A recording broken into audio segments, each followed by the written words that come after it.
할렐루야, 할렐루야. 오늘 이 예배 자리 가운데 함께 하신 모든 분들과 또 영상으로 함께하는 모든 분들에게 하나님의 놀라운 은혜와 축복이 가득하기를 간절히 축복합니다. 수능 시험 때가 되면 온갖 선절문들이 이렇게 등장을 합니다. 그 중에서도 선배님들 능력을 보여주세요라는 플랜카드가 특히 인상적인 것을 보게 됩니다. 여러분, 선배라는 그 존재는 참 중요한 존재인 것 같습니다. 왜 그렇겠습니까? 선배는 후배를 따라가는 목표고 또 길잡이가 되기 때문에 그렇습니다. 후배는 선배의 발자취를 따라가면서 더 나아가 선배를 넘어서야 할 자들임을 보게 됩니다.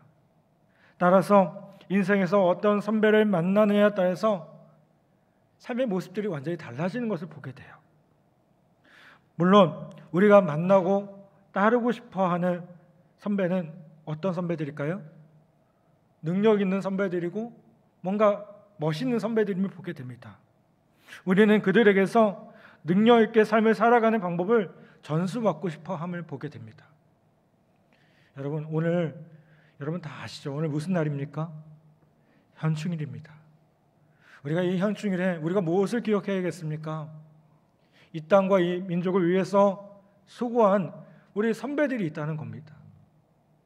여러분, 그들이 있었기 때문에 누가 있을까요? 지금 우리가 있는 겁니다. 이 땅에 이 민족에 어려움이 있었을 때 자기 목숨을 아끼지 않고 헌신한 그들이 있었기 때문에 지금 우리가 있는 겁니다. 여러분, 그렇게 선배라는 존재는 참 중요한 것임을 보게 됩니다. 성경은 세상에서 가장 위대한 능력은 믿음의 능력이다라고 가르칩니다. 히브리서 11장은 바로 그 믿음의 능력으로 우리보다 앞서 인생을 살아간 선배들의 믿음을 보여주는 그런 성경을 보게 됩니다. 그래서 이 히브리서 11장은 별명이 있습니다. 잘 아시는 것처럼 뭘까요? 믿음장입니다. 믿음에 대해서 이것보다 더 잘 설명하는 성경이 없기 때문에 믿음의 장이라고 불려집니다. 미국에서 보면 스포츠 영웅을 기리고 그 업적을 전시하여 후세에 남기기 위한 명예의 전당이라는 곳이 여러 곳에 있습니다. 자, 히브리서 11장은 어떤 곳일까요? 그 믿음의 선배들의 명예의 전당과 같은 곳임을 보게 됩니다. 그 서론에 해당되는 1절부터 3절까지 말씀을 보면 우리의 믿음의 선배들이 붙잡고 살아간 그 믿음이 어떤 것인지에 대해서 설명하고 있음을 보게 돼요. 믿음의 명예의 전당에 기록된 우리의 믿음의 선배들이 보여준 믿음의 능력은 어떤 것이겠습니까? 저는 세 가지 정도로 생각해 볼 수 있을 것 같습니다.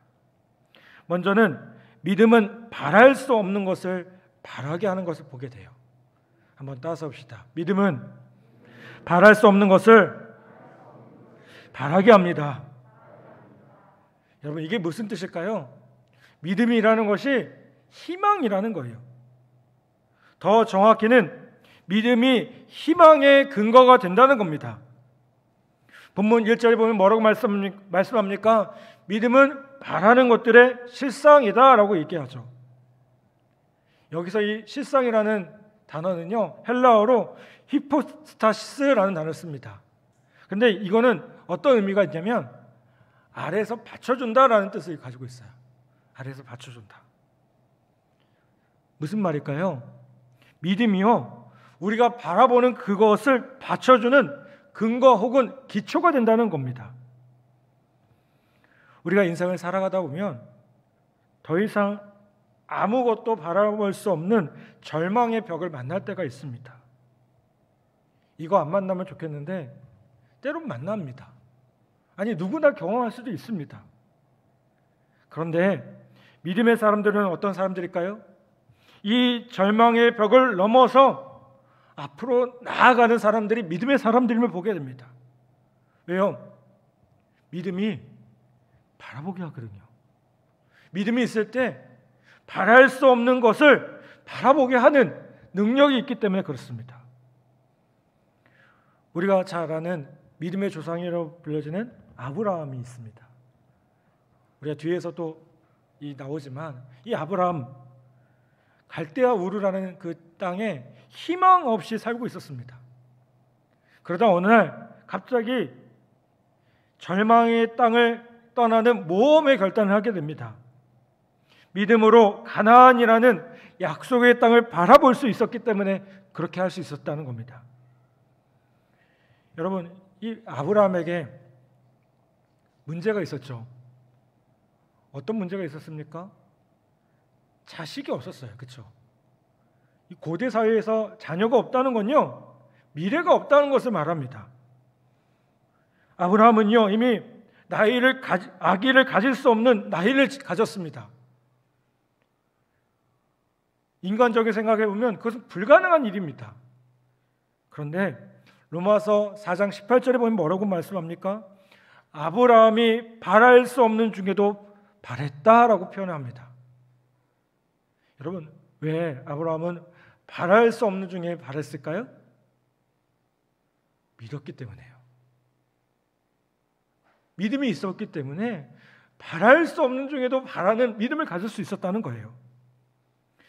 여러분, 그래서 우리가 이 아브라함을 뭐라고 불러요? 믿음의 조상이라고, 믿음의 선배가 될 수 있다는 겁니다. 여러분, 우리의 믿음의 선배가 그렇게 살았다면 우리도 그렇게 살 수 있다는 것 아니겠습니까? 아멘? 우리의 믿음의 선배들이 그렇게 믿음의 길을 걸어갔다면 우리도 그렇게 걸어갈 수 있다는 거예요. 그래서 우리에게 희망이 되는 것을 보게 됩니다. 부갑상선 기능 항진에 의한 각피 석회화증이라는 긴 이름의 희귀병을 가진 청년이 있었습니다. 이 병은요, 칼슘이 몸 안에서 과다 상승되어서 축적됨으로써 온몸이 석회처럼 굳어버리는 아주 무서운 병입니다. 8살에 다리를 절기 시작한 그는요, 초등학교를 졸업하자마자 자리에 누워서 굳어가는 육신과의 그 싸움을 시작하게 됩니다. 그런데 이 사람은 절망을 거부하기로 결심합니다. 그리고 사랑하는 어머니와 자신과 비슷한 처지에 있는 사람들에게 희망을 전하는 도구가 되고자 작가가 되기로 결심합니다. 여러분, 이건 남들 보기에 어떻게 보면 불가능한 일이었습니다. 여러분, 생각해 보십시오. 자기 몸이 다 이렇게 굳어져 가는데 무슨 꿈을 꾸고 무슨 희망을 가질 수 있겠습니까? 그런데 이 사람은 누운 채로 혼자서 영어와 한문을 익힙니다. 그리고 역시 누운 채로 한 손에는 볼펜을 잡고 한 손에는 컴퓨터 키보드를 두드리기 시작합니다. 그렇게 하기를 30여 개월, 드디어 원고지 800매 분량의 고통의 이야기를 탈고합니다. 그리고 이렇게 탄생한 이 책의 제목은 놀랍게도요, 희망은 절망의 다른 이름이다 라는 책이었습니다. 이 이야기의 주인공은 박진식이라는 분이에요. 이분은 SBS의 TV 프로그램도 소개된 분입니다. 말 그대로 완전히 뭐예요? 감동의 드라마를 쓴 분입니다. 그런데 단순히 이 삶이 그냥 멋있는 정도가 아니라 이 사람의 그 인생을 더 들여다보면요, 이 사람이 그렇게 할 수 있었던 이유가 뭐냐면 하나님을 믿었기 때문에 가능했음을 보게 돼요. 이 박진식이라는 분은 처음부터 신앙인이 아니었어요. 그런데 이 지독한 고통이 맞서다 보니까요, 성경에 나오는 그 욥의 모습을 본 거예요. 여러분 잘 아시잖아요. 욥이 어떤 인물이에요? 정말 고통 가운데서도 믿음을 지키고자 애쓰는 그 모습 아닙니까? 그 모습을 보니까요, 자기도 이 욥과 같은 믿음을 갖고 싶다라는 생각을 갖게 됐습니다. 그리고 마침내 예수님을 자신의 구세주로 고백하게 됩니다. 영접하게 됩니다. 그리고 그의 인생은 어떻게 됩니까? 말 그대로 이제 믿음의 드라마를 쓰는 상황이 되었다는 겁니다. 여러분, 우리가 꼭 기억하기를 부탁을 드립니다.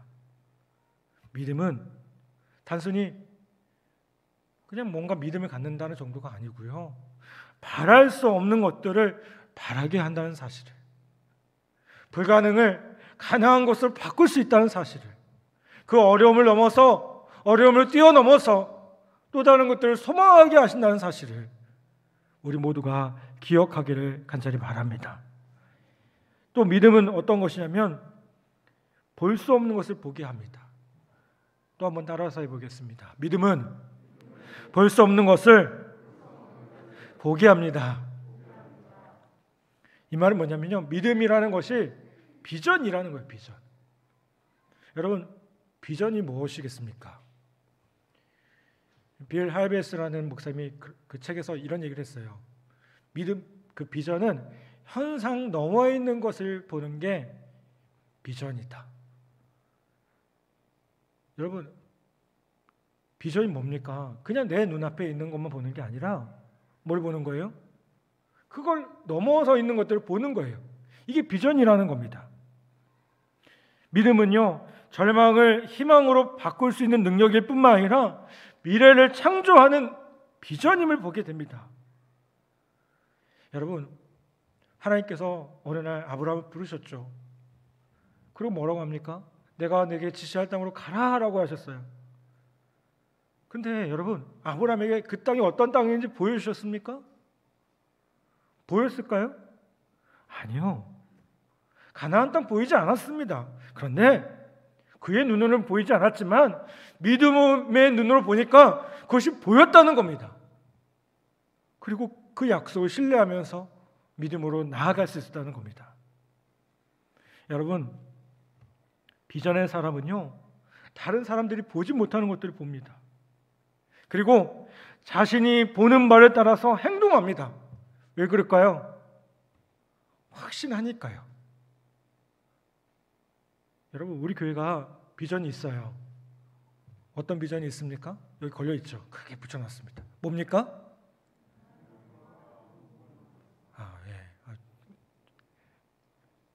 이렇게 대답이 적으십니까? 다시 한번 크게 한번 뭡니까? 아멘. 대한민국과 국군 복음화. 여러분, 저는 이 비전 생활할 때 처음에 그랬어요. 솔직히 말씀드리면, 아니 우리가 뭐라고, 우리가 뭐라고 이 대한민국을 품어? 근데 여러분, 믿음은 뭐예요? 그렇게 품고 기도하는 사람의 것임을 보게 돼요.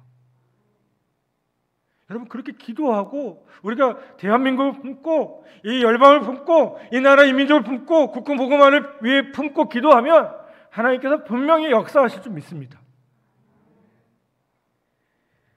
우리 성경에 보면 노아라는 인물이 나와요. 여러분, 노아에게 홍수는요 보이지 않는 미래였습니다. 그런데 이 노아는요 장차 올 홍수를 믿음으로 보고요 뭘 만들어요? 방주를 만들잖아요. 당시 사람들은요 눈에 비가 올 징조는 하나도 보이지 않았습니다. 언제 비가 올 거야? 저 사람 미친 거 아니야? 라고 생각했을 거예요. 그런데 노아의 믿음의 눈에는요 뭐가 보였냐면 온 세상이 물이 잠기는 모습을 보였어요. 그래서 이 노아는 어떻게 합니까? 가족들을 이끌고요 확신을 가지고 방주를 준비할 수 있었다는 거예요. 여호수아 시대에 이스라엘 백성들이 이제 여리고 성을 점령해야 되는 상황 가운데 놓입니다. 그런데 이 여리고 성이 어떤 성이냐면요 절대 무너지지 않는 요새예요. 요새. 그런데 여호수아가요 믿지 못해하는 이 백성들, 이스라엘 백성들을 이끌고요 이 난공불락의 여리고성을, 이 요새를요 어떻게 합니까? 돌아요. 바보 같은 행진이죠. 바보들의 행진입니다. 여러분, 여호수아가 그 성을 돌 수 있었던 이유가 뭘까요? 여러분, 이 성이 무너지는 것이 그의 눈에는, 그의 믿음의 눈에는 보였기 때문에 그래요. 어떻게 됐습니까? 무너졌어요. 정말 말 그대로 그 믿음대로 됐어요. 아멘? 여러분, 믿음은 볼 수 없는 것을 보게 합니다. 여러분, 월트 디즈니를 아실 겁니다. 저희 딸도 참 좋아하거든요. 어느 순간부터 빠져가지고.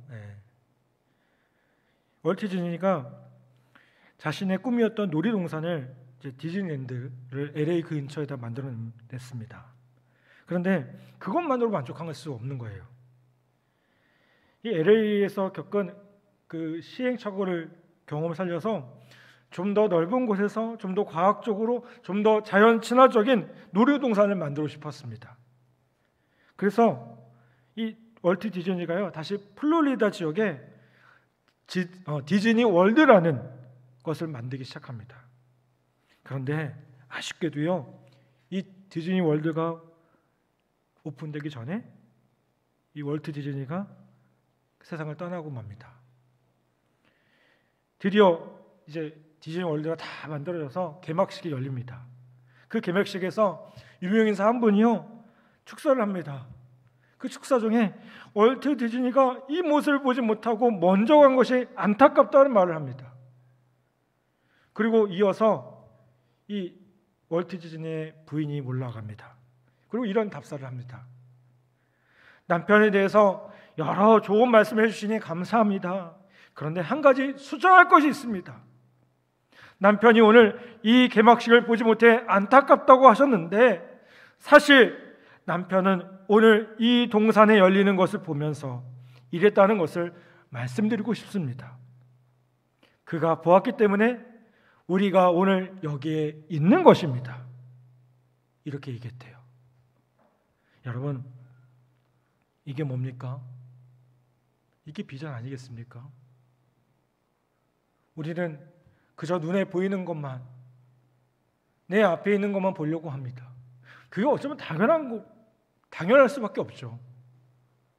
그래서 우린 뭘 봅니까? 내 앞에 어려움들만 봅니다. 내 앞에 문제들만 봅니다. 내 앞에 있는 그 근심하고 걱정할 거리들만 봅니다. 그것들이 어떤 때는 견고한 성과 같아요. 요새와 같아요. 그래서 나는 아무것도 못할 것 같습니다. 그런데 하나님이 우리에게 주신 그 믿음은 무엇입니까? 그 너머에 있는 것들을 보게 하세요. 여러분, 우리 하나님 어떤 분이십니까? 문제보다 크신 하나님이셔요. 아멘?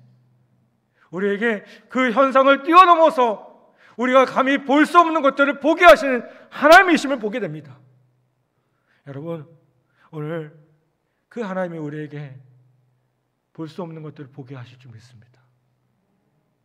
믿음으로 우리로 하여금 그 뛰어넘는 하나님의 놀라운 은혜를 경험하게 하실 줄 믿습니다.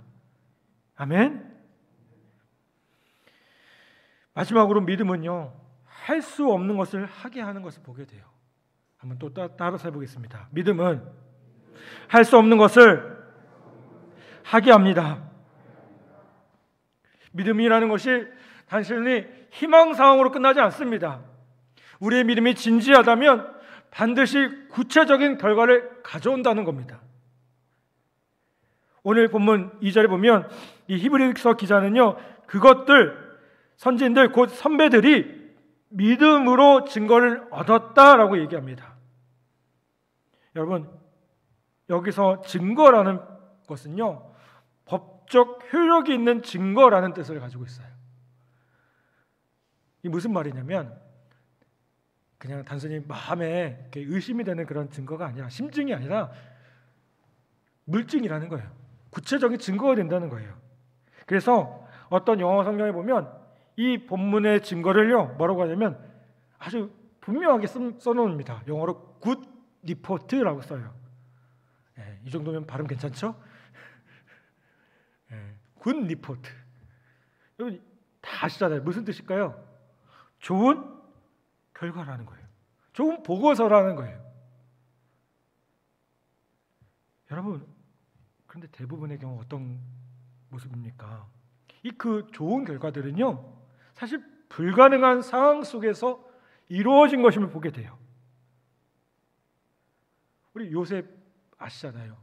이 요셉이 믿음으로 자기가 죽은 후에 후손들이 시온의 땅, 그 약속의 땅으로 떠날 것을 유언을 합니다. 그런데 이건 당시에 불가능한 일이었습니다. 그런데 어떻게 됐습니까?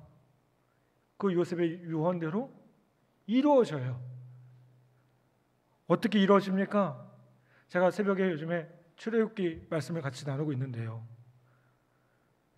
갓 태어난 그 유대 사내 아이들을 나일강에 던져 죽이라는 무시무시한 바로의 명령이 있었음에도요, 이 모세의 부모는 목숨을 걸고 그 아들을 키우기로 결심합니다. 이 아이에 대한 하나님의 뜻을 믿었기 때문에 그렇습니다. 이 아이가 누구예요? 모세예요. 이 아이가 이스라엘 민족의 지도자가 되고 출애굽의 영웅이 되는 모세입니다.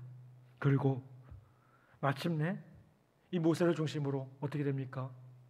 이스라엘 백성들을 애굽의 사슬에서 해방시켜서 하나님이 약속하신 그 땅으로 인도하는 그 놀라운 역사를 이뤄갑니다.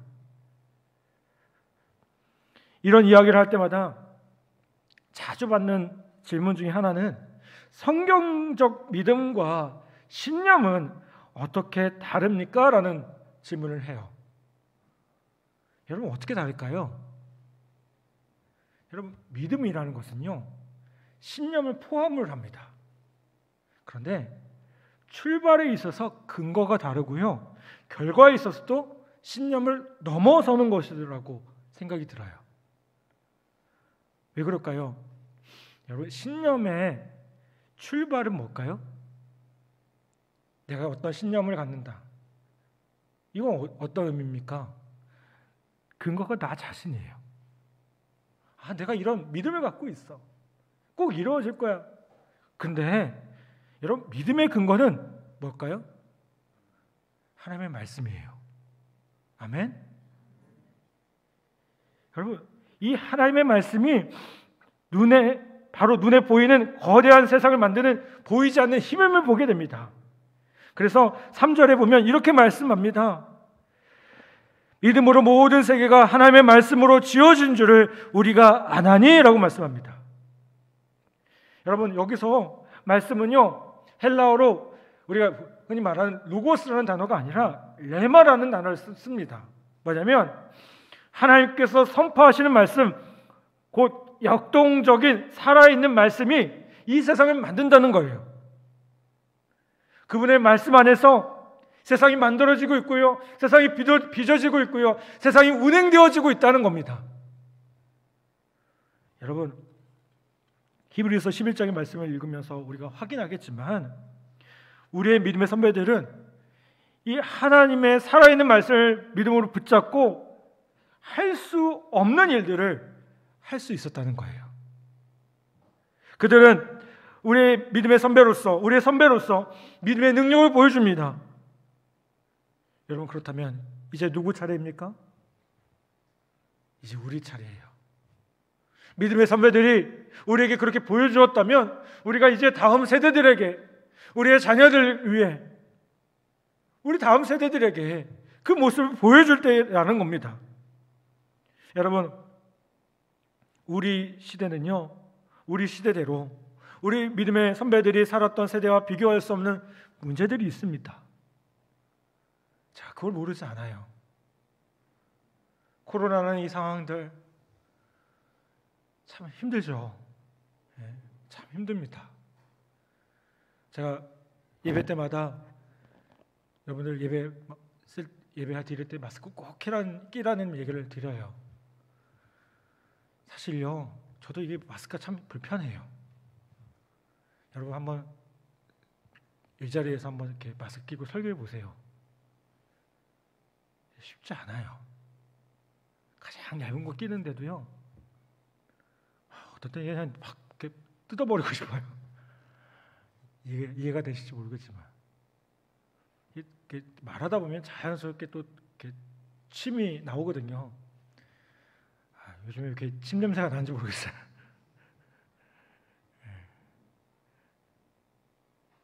제가 그래서 주일날 마스크를 보통 3개에서 4개 정도 씁니다.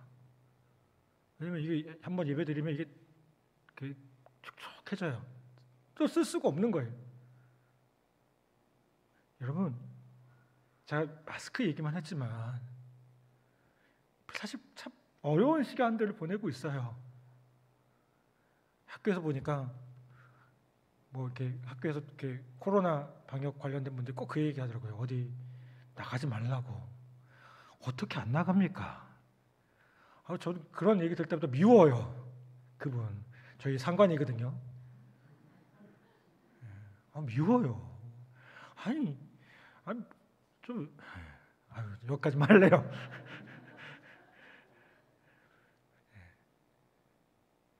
여러분 불편하죠. 힘들죠. 그렇죠? 그런데 우리가 이 상황 가운데 눌리지 마시고 이 상황을 뛰어넘는, 이 문제를 뛰어넘는 여러분 하나님의 은혜를 경험하는 우리 모두가 되기를 간절히 바랍니다.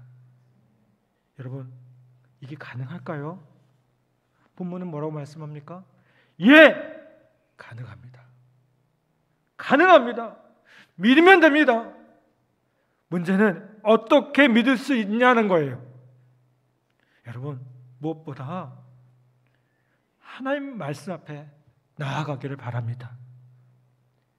이 세상을 창조하신 하나님, 우주 만물을 창조하신 그 하나님, 그것을 다스리시는 그 하나님 앞에 나아가서 여러분에게 하시는 그 말씀을 들어보기를 바랍니다. 사람의 소리가 아니고 여러분의 주인 되시는 그 전지전능하신 하나님, 모든 것을 아시고 모든 것이 가능하신 그 하나님의 음성을 들어보기를 간절히 바랍니다. 여러분 그분은 어떤 분이십니까? 죄와 사망을 대신해서 십자가에서 죽으셨고 여러분에게 새 삶과 새 희망을 위해 부활하신 분이십니다. 믿음은 들음에서 납니다. 여러분 믿음이라는 것이 갑자기 생기지 않습니다. 말씀을 들을 때, 그 말씀을 붙잡고 살아갈 때, 그 말씀대로 행하며 나아갈 때 믿음이 생기는 겁니다. 하나님의 말씀을 듣기 바랍니다. 하나님의 말씀을 붙잡기 바랍니다. 그리고 말씀대로 살아가기를 간절히 바랍니다. 아멘. 그러면 오래 지나지 않아서 여러분 삶 가운데 있는 그 견고한 여리고성이 무너질 겁니다. 여러분 앞에 있는 감당할 수 없는 그 홍해 바다, 인생의 그 홍해 바다 같은 것들이 분명히 갈라지는 역사가 일어날 줄 믿습니다. 그리고 하나님께서 약속하신 그 땅, 적과 꿀이 흐르는 그 땅, 그 약속의 역사들이 우리의 삶 가운데 분명히 나타나리라 저는 분명히 믿습니다. 여러분 단순히 믿음이라는 것이 내가 뭔가 믿음을 가졌다는 의미가 아닙니다. 우리의 믿음의 근거는 분명합니다. 그것은 하나님의 말씀입니다. 이 하나님의 말씀을 온전히 붙잡고 어떤 상황에서든지 그 믿음으로 더욱 굳건히 세워지는 우리 모든 성도들 되시기를 간절히 부탁을 드립니다. 아멘. 소리가 나는 거 보니까 설교를 끝내라는 것 같습니다. 알겠습니다. 우리 함께 찬양하겠습니다.